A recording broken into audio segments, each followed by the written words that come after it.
The lawyer's office smelled like old money and older secrets. Lily Santos sat in the leather chair that was too expensive for her to feel comfortable in, staring at the portrait on the wall.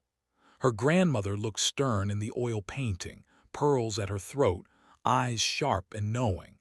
Even in death, Eleanor Ashford Santos had a plan. Lily just wished that plan didn't involve the man sitting 3 feet away from her, radiating hostility like it was his personal brand. Callum Ashford hadn't looked at her once since she'd entered the room.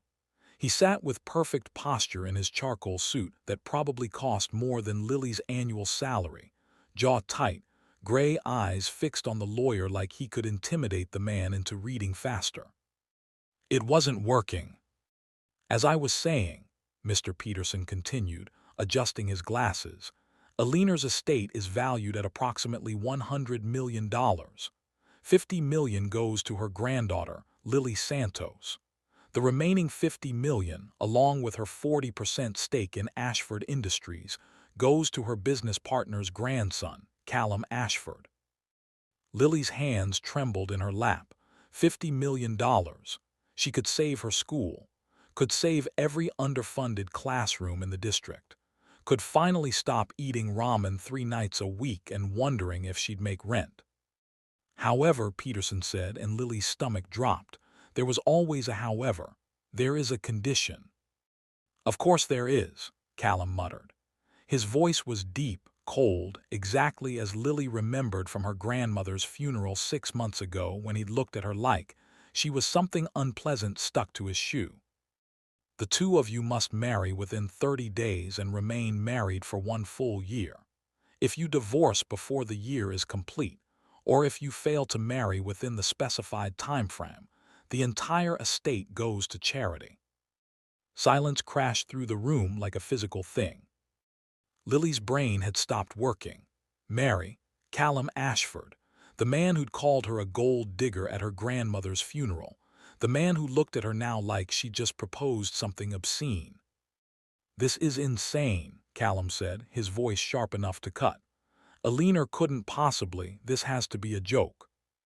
I assure you, Mr. Ashford, your grandmother was quite serious. Peterson slid a thick document across the desk. She had this drawn up 3 years ago and never wavered in her intentions. 3 years ago, Callum's laugh was bitter. When Catherine was still alive, when Eleanor still thought-eyed. He stopped abruptly, his jaw clenching so hard Lily heard his teeth grind. She didn't know who Catherine was, but the pain that flashed across Callum's face was raw enough to make her chest ache.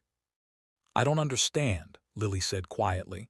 Why would grandmother do this? She knew we barely know each other. Actually, Miss Santos, your grandmother left you a letter, and one for you as well, Mr. Ashford. Peterson produced 2 cream envelopes, handing them across the desk. Lily's hands shook as she opened hers. Her grandmother's elegant handwriting swam before her eyes. My darling Lily, if you're reading this, I'm gone and you're probably furious with me. Good. You need that fire. You're too sweet for your own good, always putting others first, always smiling even when your heart is breaking. I've watched you struggle to keep your little school running, watched you pour your own money into supplies for children who aren't even yours. You need someone to take care of you for once. Callum needs to remember how to be human again. He's been frozen since Catherine died, locked away in that sterile penthouse, working himself to death. You'll thaw him out. He'll ground you. Together you'll save each other. Trust me, darling, I've never been wrong about people. 1 year, that's all I ask. Love always, grandmother. Lily's eyes burned. Across from her, Callum had finished his letter and was staring at it like it had personally betrayed him. So, Peterson said carefully, do you accept the terms? No, Callum's voice was ice. This is manipulation. I won't be controlled from beyond the grave. Then you forfeit $50 million and your controlling share of the company you've spent a decade building. Peterson's tone was neutral, but his meaning was clear. Callum's hands clenched on the arms of his chair. Lily's mind was racing. $50 million. Her school's arts program was being cut next month. The library had 12 books, 12. Her kids deserved better. They deserved everything. "I'll do it," she said. Both men turned to stare at her. "I'll marry him for the year, whatever grandmother wanted." Lily met Callum's gray eyes for the first time, and the fury she found there nearly made her flinch. Nearly. But she'd faced down rooms full of rowdy 5-year-olds. She could handle one angry billionaire. Unless you're too afraid. It was a gamble, a stupid one. But something in her grandmother's letter made Lily think that Callum Ashford needed to be challenged, not coddled. His eyes narrowed. Afraid of what? Spending a year trapped with a kindergarten teacher who probably believes in fairy tales and happy endings. Better than spending it with someone who's forgotten how to feel anything at all. The words came out sharper than Lily intended, but she didn't take them back. Callum stood abruptly, and Lily was reminded that he was tall, easily over 6 feet, broad-shouldered, imposing. He looked down at her with an expression that would have made lesser people crumble. Lily smiled up at him, bright, sunny, the smile that usually disarmed people. It made Callum's scowl deepen. "Fine," he bit out. "1 year, but let's be clear about the terms. This is a business arrangement, nothing more. We live in the same space because the will requires it, but we maintain separate lives, separate bedrooms, minimal contact. That's fine with me. You stay out of my way, I'll stay out of yours. Perfect. And when the year is up, we divorce immediately and never speak again." "Sounds like a dream," Lily said, still smiling. Callum's jaw ticked. He turned to Peterson. "Draw up a prenup, I want it ironclad." "Already done, Mr. Ashford. Your grandmother was nothing if not thorough." Peterson produced another document. "You'll both need to sign here, here, and here." 20 minutes later, Lily walked out of the lawyer's office engaged to a man who hated her. Her phone buzzed immediately. Unknown number. "My driver will collect you and your belongings tomorrow at 9 a.m. Bring only what you need. Callum." No greeting, no signature beyond his name, just cold, efficient instructions. Lily looked up at the gray Seattle sky and wondered what her grandmother had been thinking. Then she thought about her kindergartners. Little Maya, who came to school hungry every day. James, who needed glasses his parents couldn't afford. Sophia, who was so bright but had no books at home. And she knew exactly what her grandmother had been thinking. 1 year, she could survive anything for 1 year. Even Callum Ashford. The penthouse was exactly what Lily expected. Floor-to-ceiling windows overlooking Puget Sound. Furniture that looked like it belonged in a modern art museum, all sharp angles and monochromatic colors. Not a single photograph, not a single personal touch. The space was beautiful in the way that glaciers were beautiful. Cold, remote, untouchable. "Your room is down that hall. Second door on the left." Callum didn't look up from his laptop. He'd been working since the driver had deposited Lily and her 3 suitcases in the entryway 15 minutes ago. "Thank you." Lily picked up one of her suitcases. "Do you need help with?" "I have people for that." "Right, of course." Lily's smile didn't waver, but something in her chest tightened. "Well, I'll just—" "The kitchen is stocked. Eat whatever you want. My housekeeper comes Tuesdays and Fridays. If you need anything, text her number. It's on the refrigerator." "What about you?" The question slipped out before Lily could stop it. Callum finally looked up. His gray eyes were flat, emotionless. "What about me?" "If I need something from you." "You won't." He returned his attention to his screen. "We're living parallel lives in the same space, that's all." Lily opened her mouth to respond, then closed it. What was the point? She grabbed her suitcases and headed down the hall, her purple sneakers squeaking on the marble floor. The bedroom was larger than her entire apartment. King-sized bed with white linens, more windows, a bathroom that had both a soaking tub and a rainfall shower. It was perfect and sterile and completely devoid of personality. Lily spent the next hour unpacking, and with each item she pulled from her suitcases, the room transformed. Her grandmother's quilt went on the bed, a riot of colors and patterns. Her collection of children's books filled one shelf. Framed photos of her students covered the nightstand. A hanging plant went in front of the window. Her favorite lamp, shaped like a smiling sun, claimed the dresser. By the time she finished, the room looked like someone actually lived in it. Lily ventured back to the main living area. Callum was still at his laptop, but now he had a tumbler of whiskey beside him. "I'm making dinner," Lily announced. "Want some?" "I don't eat dinner." "Everyone eats dinner." "I eat at my desk when I'm hungry."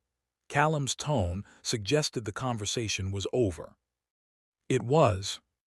Lily moved into the kitchen and started opening cabinets. The space was fully stocked but clearly unused.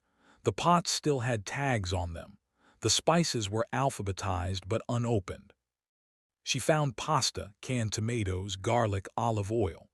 20 minutes later, the penthouse smelled like her grandmother's kitchen, warm, rich, alive. Callum appeared in the kitchen doorway like a ghost. He was frowning. "What are you doing?" "Making dinner, I told you." "The smell." "Is that a problem?" Lily stirred the sauce, tasted it, added more basil. "I can open a window if—" "No," Callum's voice was strained. "It's fine, just unexpected." He disappeared back to his laptop. Lily made 2 plates anyway. She set one at the kitchen island, then carried the other to where Callum was working. "I'm not hungry, I know, but you're going to eat anyway because I made too much and I won't let good food go to waste." She set the plate down with more force than necessary. "And because my grandmother would haunt me if I let you starve yourself." Callum stared at the plate like it was a bomb. Then slowly, he picked up the fork. Lily returned to the kitchen island and tried not to watch as he took his first bite. Tried not to notice the way his eyes closed briefly, the way his shoulders dropped just slightly, the way something in his expression softened for exactly 3 seconds before the walls went back up. They ate in silence. When Lily collected the plates an hour later, Callum was empty. "Thank you," he said quietly, not looking at her. "You're welcome." It wasn't much, but it was something. The next 3 weeks established a pattern. Callum left for work at 6 a.m. every morning. Lily left for school at 7. He returned home at 9 p.m. She was usually already in her room by then, grading papers or preparing lessons. They existed in the same space but barely crossed paths. Except for the notes. Lily couldn't help herself. It was a habit from teaching.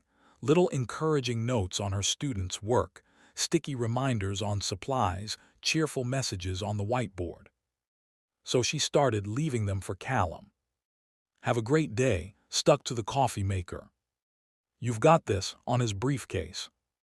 "Remember to smile," on the bathroom mirror. Callum never acknowledged them, but he never threw them away either. Lily would find them later, carefully removed and stacked in a drawer in his office. She also couldn't stop herself from adding life to the sterile penthouse.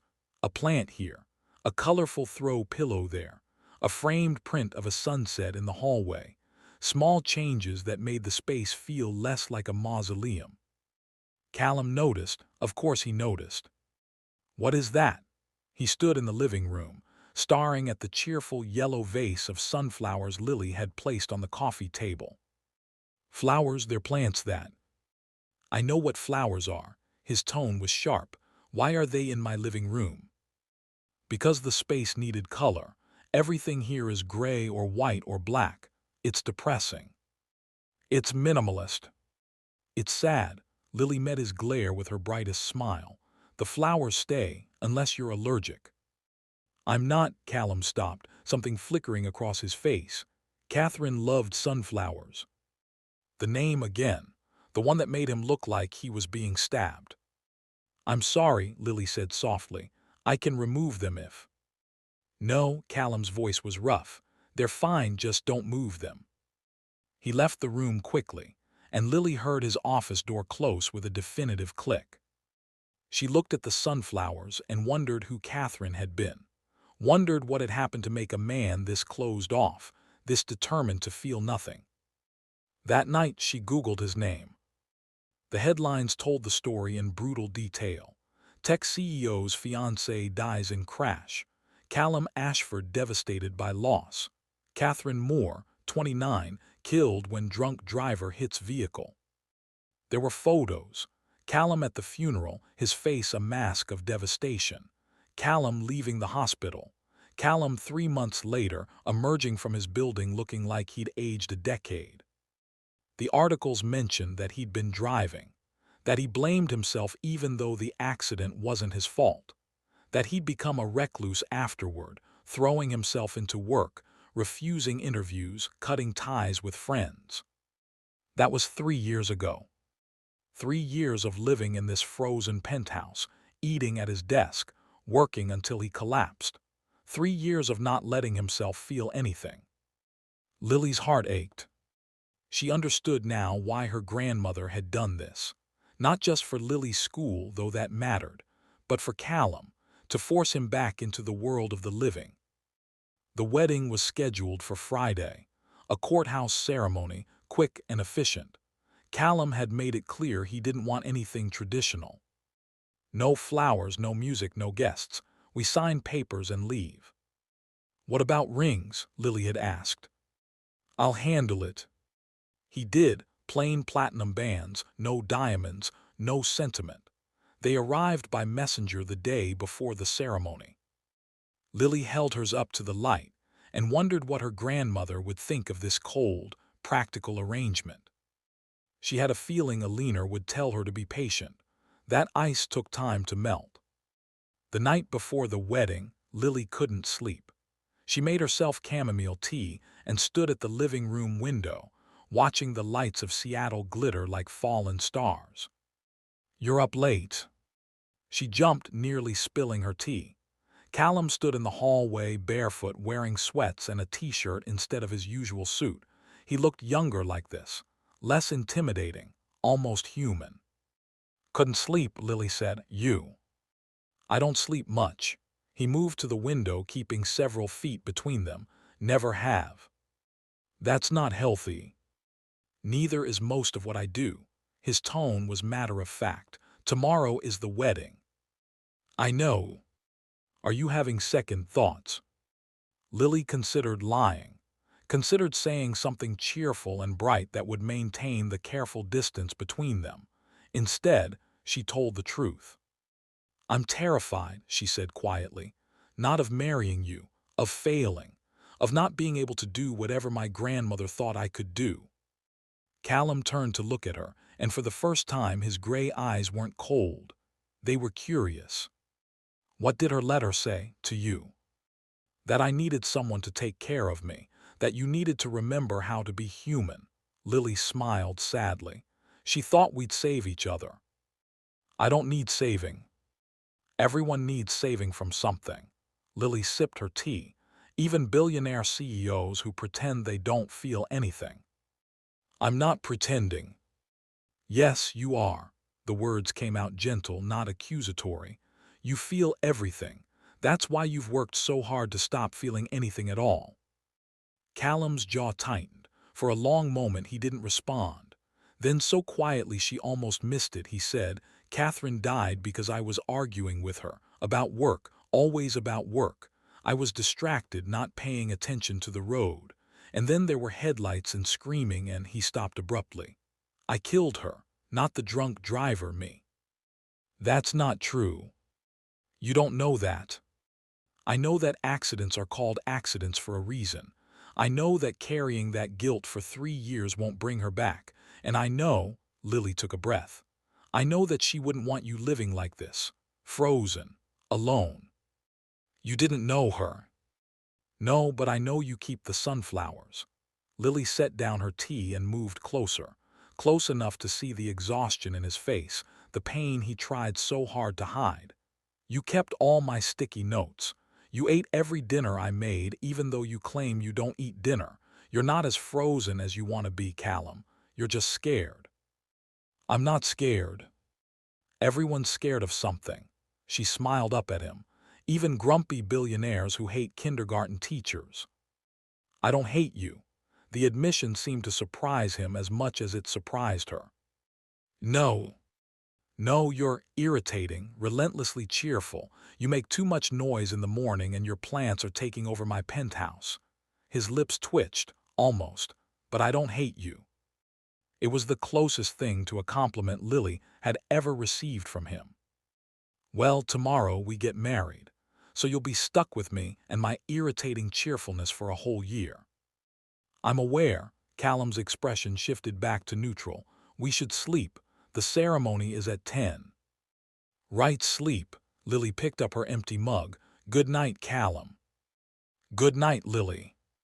It was the first time he'd used her first name. She lay in bed for another hour, her heart racing, wondering what tomorrow would bring. Wondering if maybe, just maybe, her grandmother had been right about them. The courthouse wedding took 11 minutes. Lily wore a simple cream dress she'd bought on sale. Callum wore the same suit he'd worn to the lawyer's office. The judge was efficient, bored even, reciting words that should have meant something but felt hollow in the sterile government building. Do you, Callum Ashford, take Lily Santos to be your lawfully wedded wife? I do, flat, emotionless. And do you, Lily Santos, take Callum Ashford to be your lawfully wedded husband? Lily looked at the man beside her, this stranger she was binding herself to for a year, and forced her brightest smile. I do. The rings were exchanged, cold platinum sliding onto her finger, foreign and heavy. You may kiss the bride. Callum's eyes met hers, a flash of something, panic, regret, before he leaned in and pressed his lips to hers in the most perfunctory kiss Lily had ever experienced. It lasted maybe 2 seconds. His lips were warm but completely closed off, the kiss of someone fulfilling an obligation. When he pulled back, his expression was already shuttered again. Congratulations, the judge said, sounding like he was reading off a grocery list. You're married. They signed the papers in silence.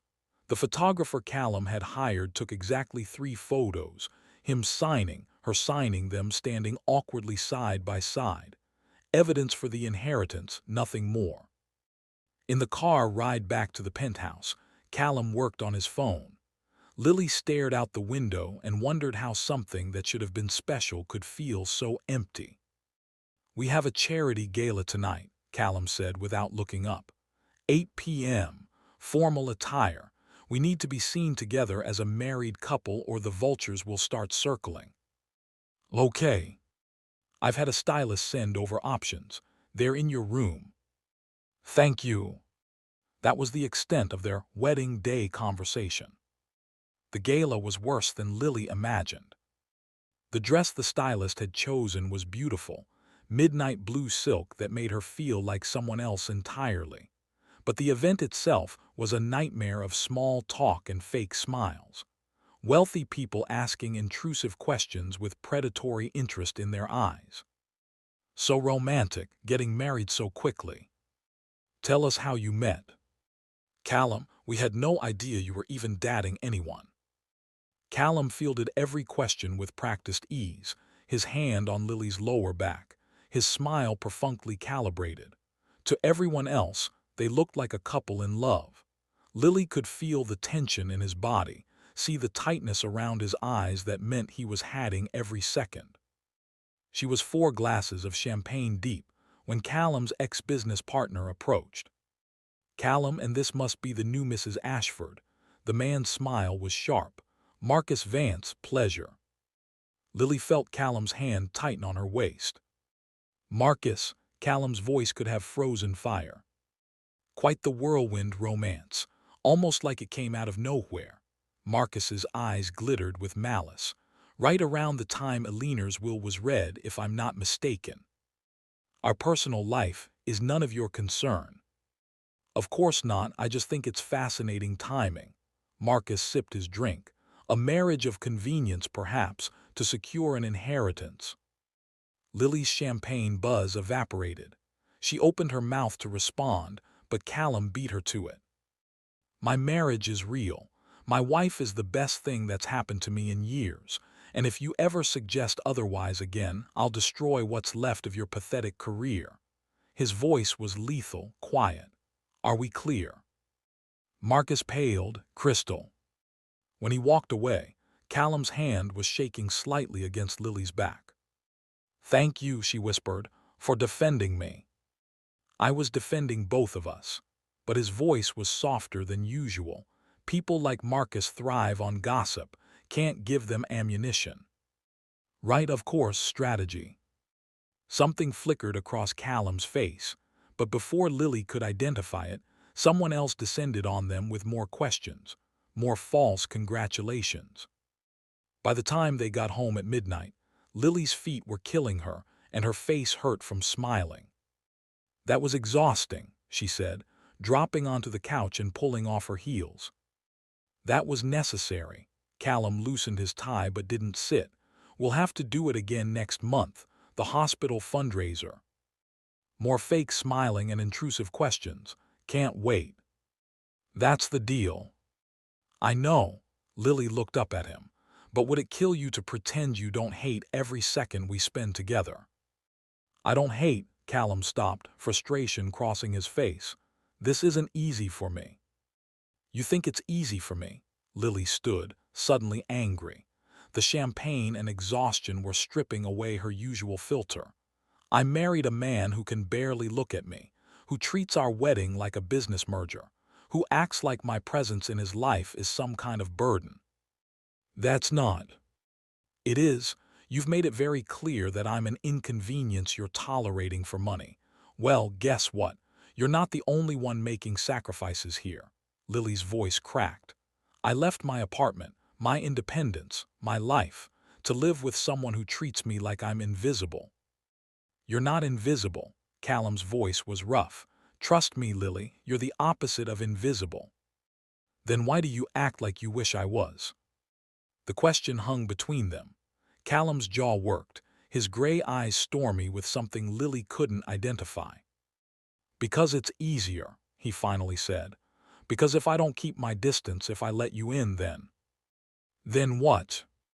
Then I might start caring. The admission came out like it cost him everything. And I can't do that again. I can't lose someone else I care about. Lily's anger drained away, replaced by something that ached. So you'd rather be lonely forever? I'd rather be safe. That's not living, Callum. That's existing. It's enough. Is it? Lily moved closer. Because from where I'm standing, you look miserable. I'm fine. You're lying. She reached up her hand, hovering near his face. Can I? He flinched back like she'd burned him. Don't. I'm just. I said don't. Callum's voice was harsh. This is what I mean, Lily. You push. You're always pushing, trying to get past my walls with your sunshine and your sticky notes and your goddamn sunflowers. But I don't want them down. I need them up. Why? Because, Callum's control cracked. Because if they come down, I'll fall in love with you, and that terrifies me more than anything else in this world. The words hit Lily like a physical blow. You what? You heard me. Callum's laugh was broken. You think I haven't noticed that you make coffee exactly how I like it even though I never told you? That you leave dinner for me every night even though I pretend I don't want it? That every sticky note you leave makes my entire day less unbearable? Callum, you're everything Catherine wasn't, bright where she was serious, optimistic where she was practical. You make me want things I swore I'd never want again. His hands clenched into fists. And that's why I need you to stay on your side of this arrangement. Because if you don't, I'll fall completely, and when this year is over and you leave, it'll destroy me. Lily's heart was hammering. Who says I'm leaving? The contract says. I don't care what the contract says. Lily closed the distance between them. I'm not Catherine. I'm not going to leave you unless you push me away. I'm trying to push you away. I know it's not working. She smiled through the tears on her cheeks. I'm annoyingly persistent, you said so yourself. Lily, I'm falling in love with you too. The confession spilled out before she could stop it. With your grumpy morning face and the way you pretend you don't read my sticky notes but keep every single one. With how you defended me tonight even though you claim this is just business. With the man underneath all that ice who's too scared to let himself be happy. I don't deserve. Stop. Lily's hand finally made contact with his face, her palm against his cheek. Stop deciding what you do and don't deserve. Stop punishing yourself for something that wasn't your fault. You don't understand. Then help me understand. Her thumb traced his cheekbone. Let me in, Callum, please. For a long moment, he just stared at her. Then slowly, his hand covered hers where it rested on his face. I'm afraid, he whispered. Me too. If I do this, if I let myself feel this, I need you to promise you won't leave. Not when things get hard, not when I'm difficult, not when. Lily kissed him. Unlike their courthouse kiss, this one was real. Desperate and sweet and full of everything they'd been holding back for weeks. Callum made a sound low in his throat, his arms wrapping around her waist, pulling her closer. His lips moved against hers like he was drowning and she was air. When they finally broke apart, both breathing hard, Callum pressed his forehead to hers. This is a terrible idea, he murmured. Probably. We're supposed to keep things professional. We were never going to manage that. The contract says. Forget the contract. Lily's fingers tangled in his hair. Be with me. Really be with me. Not for the inheritance or the will or what anyone else thinks. Be with me because you want to. I want to. His voice was raw. God, Lily, I want to so much it scares me. Then be scared with me. She kissed him again, softer this time. We'll figure it out together. Callum lifted her like she weighed nothing, and Lily wrapped her legs around his waist as he carried her down the hall. Not to her room, to his. The next morning, Lily woke up tangled in Callum's sheets, his arm heavy across her waist, morning light streaming through the windows. For the first time since she'd moved into the penthouse, it felt like home. The next 2 months were the happiest of Lily's life. Callum was different.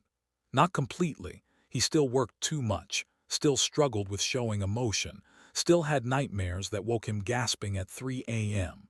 But he tried. He came home for dinner. He asked about her day. He met her students when she invited him to career day, and watching him awkwardly explain venture capital to a room of 5-year-olds while they hung on his every word made Lily fall even harder. He kept every sticky note.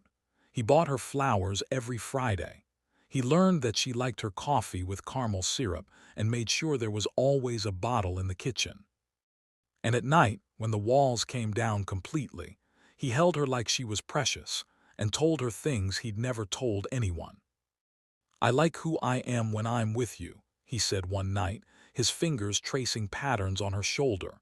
You make me want to be better. You're already pretty great. I'm really not, but he smiled when he said it. They fell into a rhythm, a life, something that felt less like a contract and more like forever. Until Lily overheard the phone call. She'd come home early from school, a teacher workday that ended at noon, and found Callum in his office, door open, on the phone with his lawyer. I understand the optics, Callum was saying, but we need to be practical here. The year is 2/3 over. I need to know my options. Lily froze in the hallway. If we file in month 11, that should satisfy the will's requirements while expediting the divorce process. I want it clean, Peterson, fast. No drama, no drawn-out proceedings. The world tilted. Yes, I'm aware the money transfers immediately after the year mark. That's not the concern. I just want to make sure everything's in order so when the time comes, we can execute quickly. Callum paused. No, she doesn't know yet. I'll handle that conversation when it's relevant. Lily backed away slowly, her heart in shreds. She made it to her room before the tears came. He was planning their divorce. had been planning it all along. While she'd been falling in love, he'd been counting down to their ending. She'd been such a fool. That night Callum came home with flowers, sunflowers, her favorites, and found Lily's room empty. Her suitcases were gone. So were her plants, her photos, her colorful chaos that had transformed his sterile penthouse into something alive. The only thing she'd left was a note on the kitchen counter. I heard your call with Peterson. I understand now this was always just business to you. I was stupid to think it could be more. I'll fulfill the contract from my apartment. We can appear together at required events, but I won't stay where I'm not really wanted. Thank you for the lessons in why fairy tales don't exist. Lily asterisk. Callum read the note 3 times, his hands shaking before it clicked. The call. She'd heard him discussing divorce logistics and thought. No, the word came out strangled. No, no, no. He tried calling. Her phone went to voicemail. He tried texting. No response. He showed up at her apartment, but she wouldn't answer the door. For 3 days, Callum existed in a hell of his own making. He couldn't eat, couldn't sleep. The penthouse felt like a tomb without her presence. He found sticky notes he'd saved, dozens of them, all her cheerful handwriting telling him to have a good day, to remember to smile, that he was doing great. On the 4th day, he went to her school. The principal tried to stop him. Mr. Ashford, Lily is in the middle of teaching. I don't care, Callum pushed past her. I need to see her now. He found her classroom by following the sound of children singing. Through the window, he could see Lily leading her students in some song about days of the week, smiling despite the shadows under her eyes, giving everything to these kids even though she was clearly falling apart. She loved so fiercely, so completely, and he'd made her think he was just using her. Callum waited until the song ended, then knocked. Lily's smile vanished when she saw him. Class, this is Mr. Ashford. Can you say hello? Hello, Mr. Ashford, 22 kindergartners chorused. Hi, Callum's voice was rough. Lily, I need to talk to you. I'm teaching. Please. Something in his voice must have reached her because she turned to her aide. Can you take over for a few minutes? In the hallway, Lily crossed her arms defensively. What do you want? You got it wrong, Callum's words tumbled out. The phone call, you heard me planning logistics, but you didn't hear why. I heard enough. You were arranging our divorce. I was protecting you. Callum ran a hand through his hair. Lily, my lawyer called because Marcus Vance is trying to challenge the will. He's claiming our marriage is fraudulent, that we're only together for the money. Peterson was advising me on how to make sure that even if Marcus succeeds in voiding the marriage requirement, you still get your inheritance. Lily's arms dropped slowly. What? I was setting up contingencies, making sure that if the worst happened, your school would still be saved. I wasn't planning to leave you. I was planning to protect you from my mess. Callum stepped closer. I was planning forever, Lily, not an ending. The divorce was only if the will got challenged and we needed to restructure, the opposite of what you thought. Callum's voice cracked. Did you really think I could spend 2 months being loved by you and want to walk away? Tears were streaming down Lily's face. You said you wanted it clean and fast.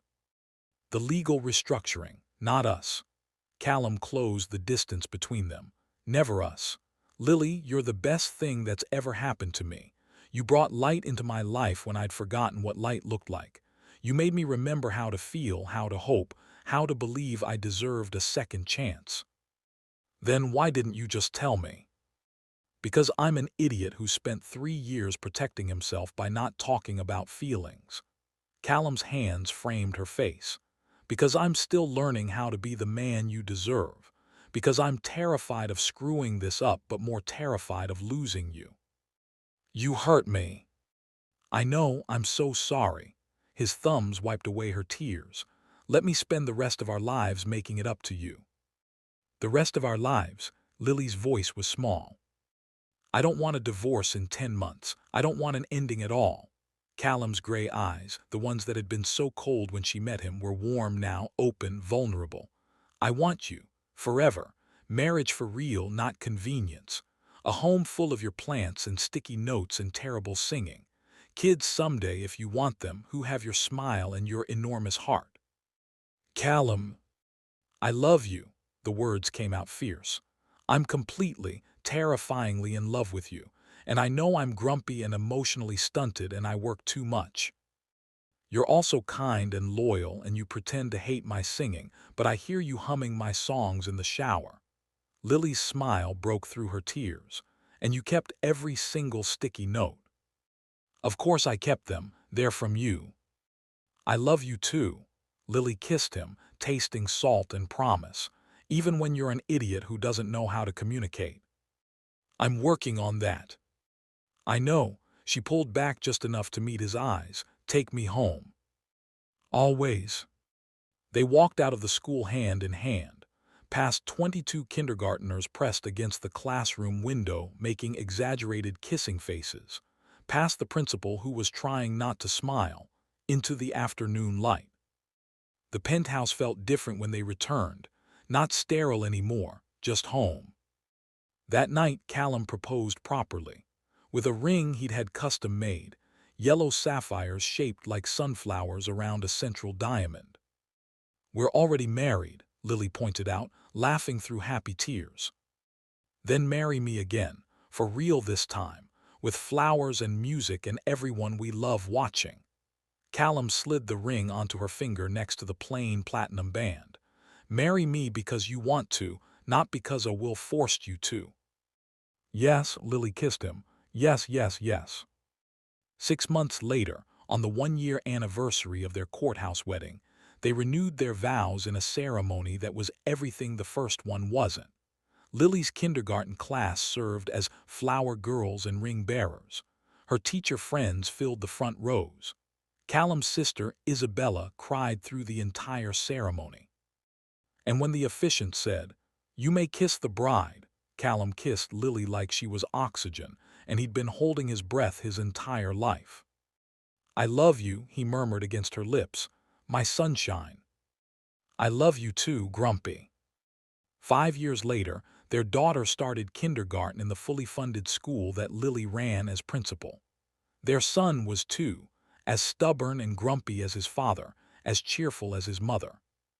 Callum still worked too much sometimes. Lily still left sticky notes everywhere. They still argued about his tendency to emotionally shut down when stressed.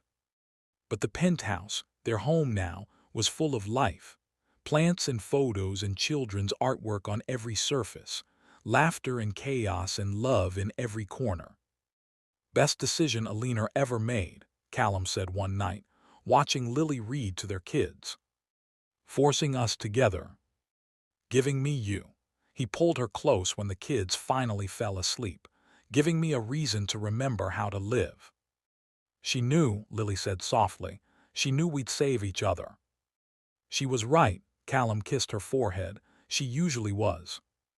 And in an ornate frame on the mantel, Eleanor Ashford Santos smiled from her portrait, looking very pleased with herself indeed.